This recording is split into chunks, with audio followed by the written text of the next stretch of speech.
Welcome back. Boston is the closest American city you can fly to direct from Scotland. I went over there recently for a weekend break to find out more about the city, the sights, the sounds, the people, but most of all, the food. I'm first-generation American on my mother's side. She was born in the old country. My father was born in this country, so I'm second on his side. All my grandparents and that were born in the old country. But like a lot of Americans, we never asked the grand folks. So by the time we got the feeling of wanting to know more of our heritage, well, you didn't want to know it before? I'm too old to teach you now, go away. Boston, Massachusetts. I left Glasgow at 11:30 this morning and I arrived here in time for lunch. Well, American time. But what do I actually know about Boston? Well, I know about the Boston Tea Party, which is where I am at the moment. I know about the Boston Red Sox. I know it's the base for the famous Kennedy clan. But of course, over the last 200 years, many hundreds of Scots made Boston their first port of call when they came to the States, and lots of them settled here. What I'm going to do this weekend is find out what I can about the city.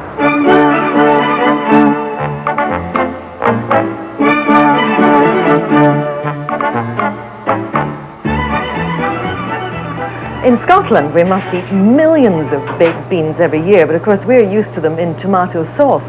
That's not how they started off. They were born in Boston, and I'm here to learn how the original recipe was put together. Jeff, can you show me what we did here? Yes, okay. Here we have some onions and salt pork, and we have the beans. Okay, now what we do is put a third of each of these plates into the bottom of the pot. Okay, so it's a meat-based recipe, this one. Yes. Right, and it's salt pork. Okay. Okay, now you put in 3 cups of the beans into the pot. And what kind of beans are these? They're either small white beans or pea beans, navy beans. They're the same thing with a lot of different names. Okay. Then the same again? Yes, another third. And it doesn't matter how roughly these are chopped? No. They can just be very rough. Okay, how many scoops and then now? 2 cups of the beans. Okay. Okay, and then the rest of the pork and the rest of the onions. And how many 2 scoops? more cups. Right. Okay. What happens now? And now you'd add this. What this is a mixture of molasses and brown sugar and dry mustard and a little bit of salt. And I just pour that in there. Okay, we call molasses treacle, I think, in Scotland. This? What you'd want to do is have it, see how the liquid covers the beans? You want the beans just covered like that. Yep. And you'd put a lid on it, and you put it in the oven for 7 hours at 250 degrees. Okay. And it's quite a slow process. You want to cook them very slowly. It's a slow process of cooking rather than at a low temperature, rather than a short time at a high temperature. And there's no salt and pepper or anything? No. No, you could add that later. That's going to be hot. Here's a sample. Oh, wonderful. It's very dark, isn't it? Yes, that's the molasses and the sugar will make it dark.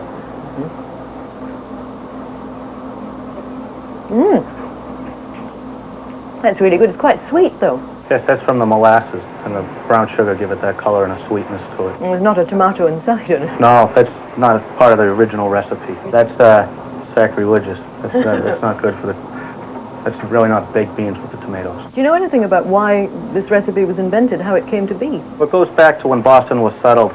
Most of the settlers were of the Puritan religion, and their religion forbade them to do anything on Sunday but to go to church. So this way they'd cook the beans on Saturday night, and leaving them in these pots, they would retain the heat till Sunday, and that way they'd get a hot meal without having to break their religious vows.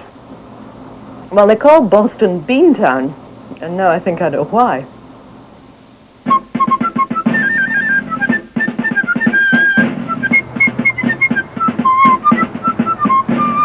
Robert Kennedy's son, Joe, is the latest member of the famous family to represent his hometown as a congressman. I met him in his private office where I asked him what Boston could offer the Scottish visitor.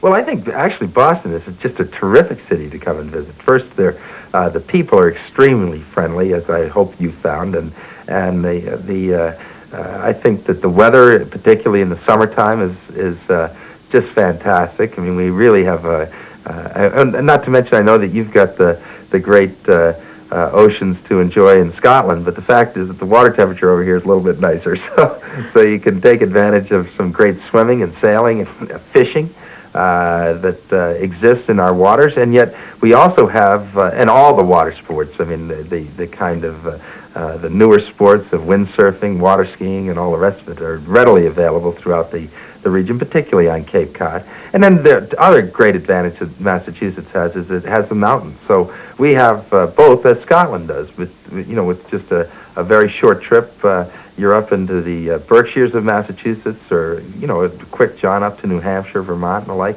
and you've got all the advantages of mountain communities. So I think in terms of physical attributes, there's no place better. If there's one thing every tourist has to do, it's eat. There seem to be loads of restaurants here. Does it have a healthy tradition of food? Well, I think between eating and drinking, you can always have a good time in Boston. But I think our seafood was really second to none. I mean, the fresh lobster, the clams, and Cape Cod scallops, and the like. I mean, Massachusetts, and particularly Boston, is known throughout the United States as being the seafood capital of our country. And in all honesty, I get so spoiled here. I travel a great deal, and I don't eat seafood if I'm in other cities, just because it's so fresh. This is the #1 fleet in the United States, comes out of Boston. Just 100 miles away is the Georges Banks, where where fishing boats come from all over the world, including Scotland, I might add, to fish in the fishing banks right off the coast here. So you can't get fresher fish than you get right here in Massachusetts. Have you ever been to Scotland? I have been to Scotland. Have you ever had seafood there? I have. You get the best breakfast of any country in the world in Scotland. Breakfast happens to be my favorite meal, so I look forward to going to your country to eat myself, and to drink a little too.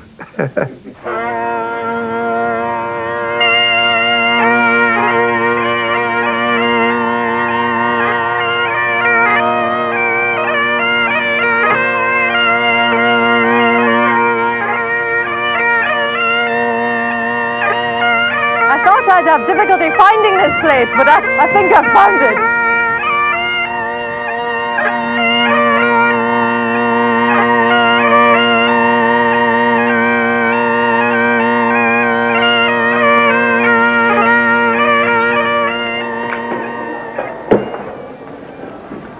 Mr. Mcgregor? Yes, Judge Hi, Mcgregor. Viv Lumsden. Can you tell me something about what you're going to be doing here this evening? Well, this evening we're having our Rob Roy birthday celebration. Why? Why do you celebrate the birthday? Well, Rob Roy is our most famous Klansman from the 15th century. How many people do you expect to come? Well, for dinner we'll have about 120. And are they all Mcgregors?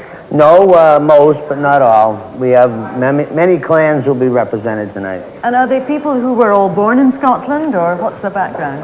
Very few of them. We may have a dozen or so that were born in Scotland. The rest will be second, third, and fourth generations. And are they all Scottish all year round, or is this just a one-off? Most of us are pretty proud of our Scottish heritage. We call ourselves Scottish Americans. And do you go to Scotland much? Not as often as we'd like. I've only been once. I see it's all set for dinner. What are you going to have? Well, the cooks are preparing steak and kidney pie dinner, so we'll take you in and let you see it. And the kitchens are through here? Yes, right through here. Okay, let's go through.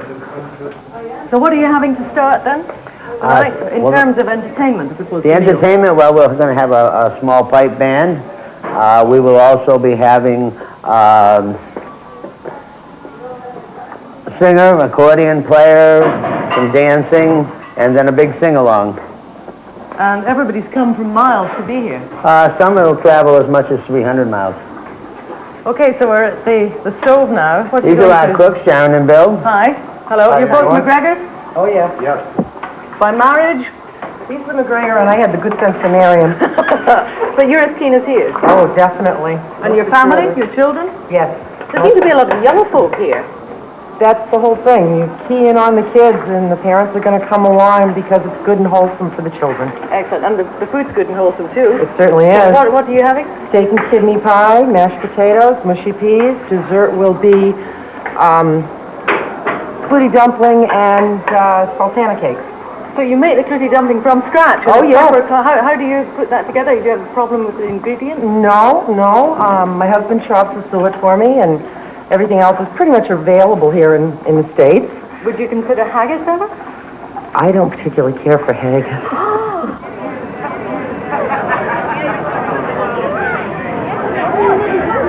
good. Yeah? What does it taste of to you? It almost tastes like hash. Like corned beef hash? Yes, something like that. And it's It's made of liver, heart, lungs, all the bits of animals that some people don't like. Is it? Well, it tastes good.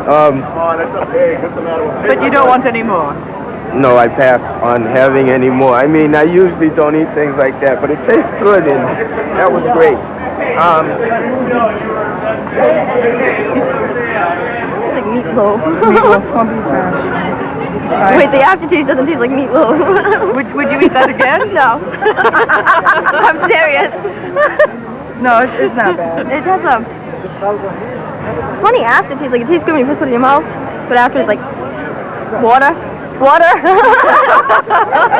Not bad. We didn't bring any Scottish water with us, unfortunately. You'll have to have American. You gonna have a go? I'll go right. Okay. Do you know what it is? Looks like something gross. Oh my god, that's gross. Sorry. Scottish television is really wonderful. But haggis. I guess I'm a hamburger man, I guess. What do you think? I like it. It uses all the bits of animals that some people don't like to think about. Like the fat, the brain, and the jowls, and the... And the liver and lights. Oh, yeah? Bits of... And what is it called? It's called haggis. Haggis. Have you ever heard of that? No, I'm French. I know, but I don't know.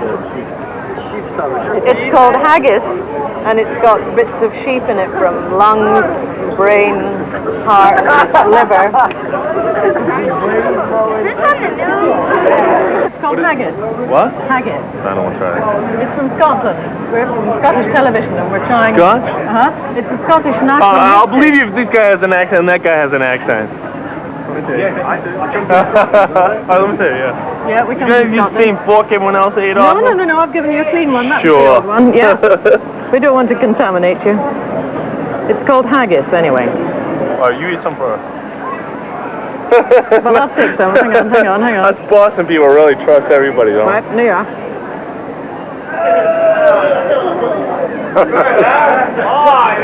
What do you think? How is that? It's heart, lungs, liver, You serious? brain from No, an wait a minute, animal. wait a minute. Yeah, I'm telling you the truth. Excuse me.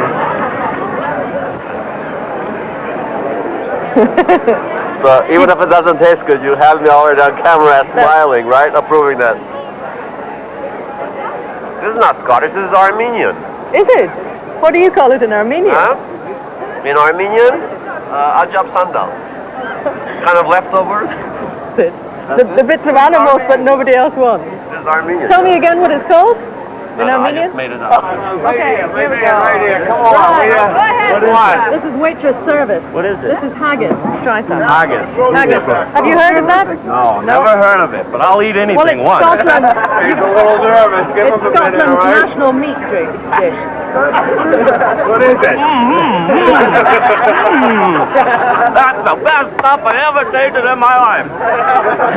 Where's his money? Buy some. Buy some. Try it today. Would you like to know what's in it? No. No. What is it? Heart, liver, lungs from animals. Oh, no. Tastes good, though. Try it. That sounds like health food. Yeah, that's health food. I feed that to my dog.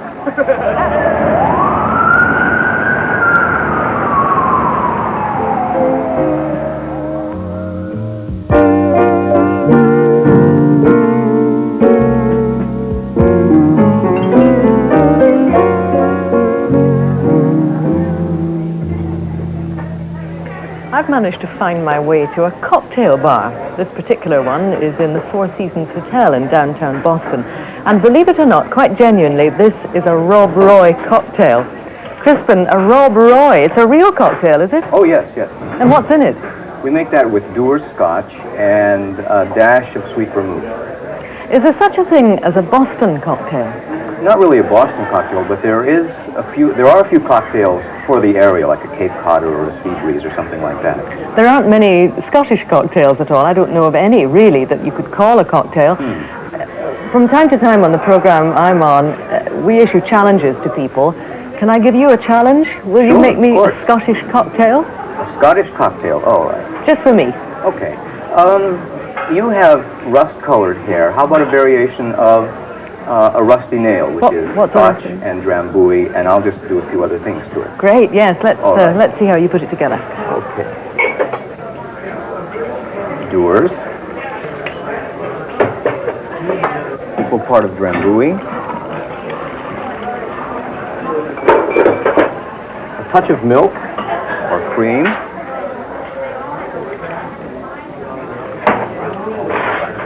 Stir it a bit.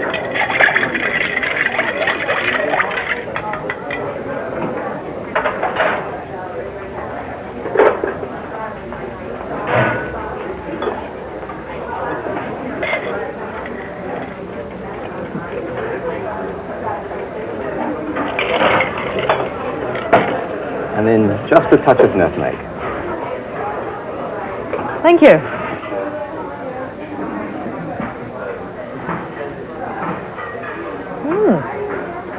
There's only one place in the world you'll get a Lumsden cocktail, that's the Four Seasons in Boston. Hi, good afternoon. How are you doing today? Fine, thank you. I'm going to Glasgow. Going to Glasgow? Mm-hmm.